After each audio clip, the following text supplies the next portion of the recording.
नमस्कार। SPT news में आपका स्वागत है। पेश है 3 जनवरी सुबह 6:15 राजस्थान की 15 बड़ी खबरों में। राजस्थान में पंचायत राज संस्थाओं और नगरीय निकायों में चुनाव को लेकर राज्य निर्वाचन आयोग ने तैयारियां शुरू कर दी है। प्रदेश में नगरीय निकाय और पंचायतों के आगामी चुनावों को निष्पक्ष और स्वतंत्र तरीके से संपन्न कराने के लिए राज्य निर्वाचन आयोग ने आदेश जारी किया है। आयोग ने गृह क्षेत्र में तैनात फील्ड पोस्टिंग वाले अधिकारियों को हटाने के निर्देश जारी किए हैं। ऐसे सभी अधिकारियों की ट्रांसफर पोस्टिंग 28 फरवरी तक अनिवार्य रूप से की जाएगी। राज्य निर्वाचन आयोग ने राज्य में तैनात फील्ड पोस्टिंग वाले अधिकारियों की ट्रांसफर पोस्टिंग पर आगामी निकाय और पंचायत चुनाव तक रोक लगा दी है। साथ ही जो अधिकारी अपने गृह क्षेत्र में पदस्थापित है उसको 28 फरवरी तक पद से हटाने के निर्देश दिए हैं। राज्य निर्वाचन आयोग से जारी आदेशों के मुताबिक ये आदेश निर्वाचन कार्यक्रम की घोषणा से लागू होगा और चुनाव खत्म होने तक लागू रहेगा। जयपुर अंतर्राष्ट्रीय एयरपोर्ट को बेहतर तरीकों और मजबूत सुविधाओं की वजह से उड़ान डाइवर्ट करने का मुख्य केंद्र बना दिया गया है। पिछले साल दिसंबर महीने में यहाँ 79 उड़ानों को डाइवर्ट किया गया। यह संख्या दिसंबर 2024 से फरवरी 2025 तक के 3 महीनों में डाइवर्ट हुई लगभग 80 उड़ानों के बराबर है। दिल्ली, लखनऊ, देहरादून, चंडीगढ़ और अमृतसर जैसे एयरपोर्ट से उड़ानें जयपुर की ओर डाइवर्ट की गई है। उनमें घरेलू और विदेशी दोनों तरह की उड़ानें शामिल थी। पिछले महीने 70 घरेलू और 9 अंतर्राष्ट्रीय उड़ानों ने जयपुर की सुविधाओं का इस्तेमाल किया। सुप्रीम कोर्ट ने एक अहम फैसले में कहा है कि अगर पति घर के पैसों से फैसले खुद कर सकता है या पत्नी से खर्च का हिसाब पूछता है तो इसे क्रूरता नहीं कहा जा सकता, खासकर जब तक इससे पत्नी को कोई गंभीर मानसिक या शारीरिक नुकसान साबित नहीं हो। जस्टिस बीबी नागरत्ना और जस्टिस आर महादेवन की बेंच ने गुरुवार को यह टिप्पणी दहेज उत्पीड़न और क्रूरता के एक मामले को रद्द करते हुए की। इस केस में पत्नी ने पति पर आरोप लगाया था कि वह घर के खर्चों का एक एक पैसे का हिसाब एक्सेल शीट में रखने को मजबूर करता था। बेंच ने कहा कि यह स्थिति भारतीय समाज की एक हकीकत को दर्शाती है, जहां कई घरों में पुरुष आर्थिक जिम्मेदारी अपने हाथ में रखते हैं, लेकिन इसे अपराध की श्रेणी में नहीं रखा जा सकता। जयपुर में 15 जनवरी 2026 को होने वाली आर्मी डे परेड की तैयारियां शुरू हो चुकी है। सेना की ओर से शहर की सड़कों पर रिहर्सल की जा रही है। शुक्रवार को रिहर्सल के दौरान सेना का मार्च, टैंक, मिसाइल, ड्रोन तकनीक और आधुनिक युद्ध क्षमताओं का अभ्यास किया गया। साथ ही हेलीकॉप्टरों की फ्लाई पास्ट की प्रैक्टिस भी चल रही है। शुक्रवार को रिहर्सल के दौरान सैन्य सुरक्षा बल की टुकड़ियां फ्लैग मार्च करती नजर आई। इस अभ्यास में नेपाल आर्मी बैंड भी शामिल हुआ। रिहर्सल को लेकर महल रोड और आसपास के इलाकों में सुरक्षा और ट्रैफिक व्यवस्थाएं पहले से लागू कर दी गई हैं। राजस्थान में कृषि मंत्री डॉक्टर किरोड़ीलाल मीणा ने पूर्व मुख्यमंत्री अशोक गहलोत के यूरिया संबंधी बयान पर पलटवार करते हुए कहा कि प्रदेश में वर्तमान में 1,19,000 टन यूरिया का भंडारण उपलब्ध है और पूरे वागड़ और मेवाड़ क्षेत्र में यूरिया की कोई कमी नहीं है। डॉक्टर मीणा ने शुक्रवार को अपने बयान में बताया कि राज्य सरकार और कृषि विभाग द्वारा उर्वरकों की दैनिक उपलब्धता पर लगातार निगरानी रखते हुए कम उपलब्धता और अधिक खपत वाले जिलों और ब्लॉकों को चिन्हित कर प्रदेश में प्राथमिकता से पारदर्शिता के साथ वितरण किया जा रहा है। प्रधानमंत्री नरेंद्र मोदी आज शनिवार को राय पिथौरा सांस्कृतिक परिसर में पिपरावा से प्राप्त अवशेषों, अस्थि कलशों और रत्न अवशेषों की ऐतिहासिक प्रदर्शनी का उद्घाटन करेंगे।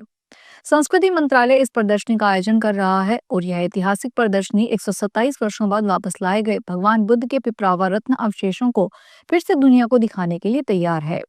अवशेषों को हाल ही में भारत वापस लाया गया है। वंदे भारत स्लीपर ट्रेन की सफलता के बाद भारतीय रेलवे ने पूरे देश में ऐसी 64 नई ट्रेनें चलाने का फैसले की घोषणा की है।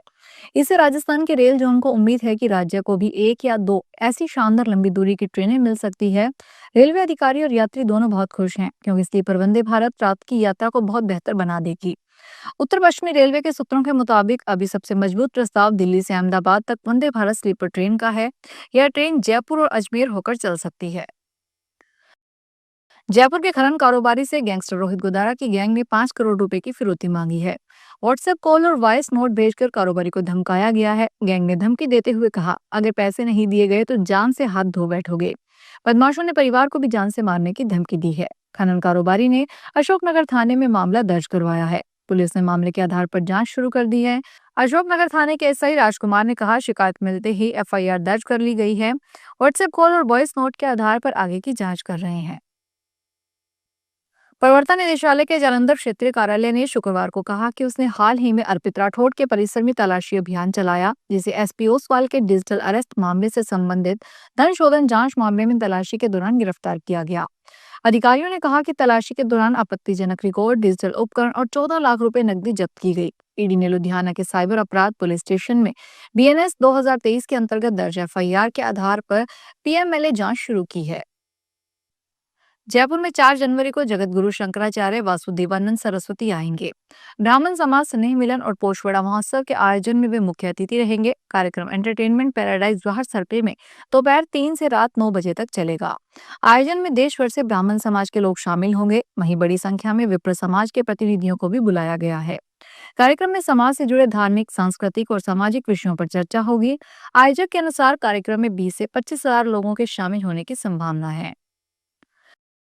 हनुमानगढ़ में एथेनॉल फैक्ट्री के विरोध में किसान संगठनों ने 7 जनवरी को संगरिया में महापंचायत का ऐलान किया है।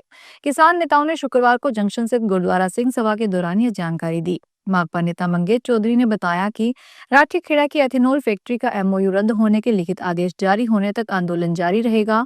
उन्होंने कहा कि अभी तक सिर्फ मौखिक चर्चा है कि कंपनी पीछे हट गई है, लेकिन किसानों को कोई लिखित आदेश नहीं मिला है, जिससे असमंजस की स्थिति बनी हुई है। चौधरी ने स्पष्ट किया है कि डिब्बी में हुई घटना के बाद किसानों के खिलाफ दर्ज मुकदमे रद्द होने तक भी आंदोलन जारी रहेगा। राजस्थान लोक सेवा आयोग द्वारा डिप्टी कमांडेंट परीक्षा 2025 का आयोजन 11 जनवरी को होगा। अजमेर जिला मुख्यालय पर दोपहर 12 से 2:30 बजे तक परीक्षा होगी। परीक्षा में ओएमआर उत्तर पत्र के 5वें विकल्प को भरने के लिए 10 मिनट का अतिरिक्त समय भी दिया जाएगा। आयोग सचिव ने बताया, परीक्षा के प्रवेश पत्र 8 जनवरी को आयोग की वेबसाइट और एसएसओ पोर्टल पर अपलोड किए जाएंगे। इस संबंध में आयोग की वेबसाइट पर सूचना उपलब्ध है। आयोग की वेबसाइट पर उपलब्ध एडमिट कार्ड लिंक के माध्यम से आवेदन पत्र क्रमांक व जन्म तिथि देकर प्रवेश पत्र डाउनलोड किए जा सकेंगे। जयपुर विकास प्राधिकरण की प्रवर्तन शाखा ने शहर में अवैध कॉलोनियों के खिलाफ सख्त रुख अपनाते हुए शुक्रवार को बड़ी कार्रवाई की। जोन 12 और जोन 14 क्षेत्र में करीब 7 बीघा कृषि भूमि पर विकसित की जा रही 3 नई अवैध कॉलोनियों को ध्वस्त कर दिया गया। प्रवर्तन शाखा ने जोन 12 क्षेत्र के कालवा रोड ग्राम रामपुरा बासर क्षेत्र में करीब 3 बीघा निजी खातेदारी कृषि भूमि पर बिना अनुमति विकसित की जा रही नई अवैध कॉलोनी को ध्वस्त किया है। यहाँ बिना स्वीकृति भू रूपांतरण कर भूमि को समतल किया गया था और अवैध सड़कें बनाई जा रही थी। अलवर यातायात पुलिस ने शुक्रवार शाम 5 बजे कार्रवाई करते हुए कंपनी बाग के समीप वंडर मॉल के पास सफेद लाइन के बाहर और नो पार्किंग जोन में खड़े वाहनों के खिलाफ सख्त कदम उठाए हैं। इस दौरान करीब 30 वाहनों के चालान काटे गए और करीब 10 बाइक व स्कूटी जब्त की गई है। पहले तो ट्रैफिक पुलिस ने माइक से आवाज दी और कहा कि ये गाड़ियां किसकी है। जब कोई नहीं आया तो बाइक स्कूटी को ट्रैक्टर में भरकर थाने भिजवाया। इस दौरान आसपास के लोग भी कार्यवाही को देखने इकट्ठा हो गए। इसके अलावा वाहन मालिकों द्वारा नियमों की अनदेखी किए जाने पर पुलिस ने 10 वाहनों को जब्त कर लिया, जिनमें कारें भी शामिल है। कांग्रेस के राष्ट्रीय महासचिव और वायनाड सांसद प्रियंका गांधी वाड्रा रणथंभौर में 3 दिन ठहरने के बाद शुक्रवार को परिवार से दिल्ली के लिए रवाना हो गई। कड़ी सुरक्षा व्यवस्था के बीच उनका काफिला रणथंभौर स्थित होटल शेरबाग से बाहर निकला और सड़क मार्ग से दिल्ली के लिए रवाना हुआ। प्रियंका गांधी वाड्रा 30 दिसंबर को अपने परिवार के साथ निजी दौरे पर रणथंभौर आई थी। उनके साथ लोकसभा में नेता प्रतिपक्ष राहुल गांधी, पति रॉबर्ट वाड्रा, बेटा रेहान वाड्रा, बेटे की मंगेतर अवीवा बेग, बेटी मिराया सहित परिवार के करीबी रिश्तेदार और दोस्त मौजूद थे। तो ये थी राजस्थान की 15 बड़ी खबरें। अगर आपको हमारा बुलेटिन पसंद आया हो तो वीडियो को लाइक करें, अपने दोस्तों से शेयर करें और चैनल को सब्सक्राइब करना ना भूलें। फिर मिलेंगे नई खबरों के साथ। धन्यवाद।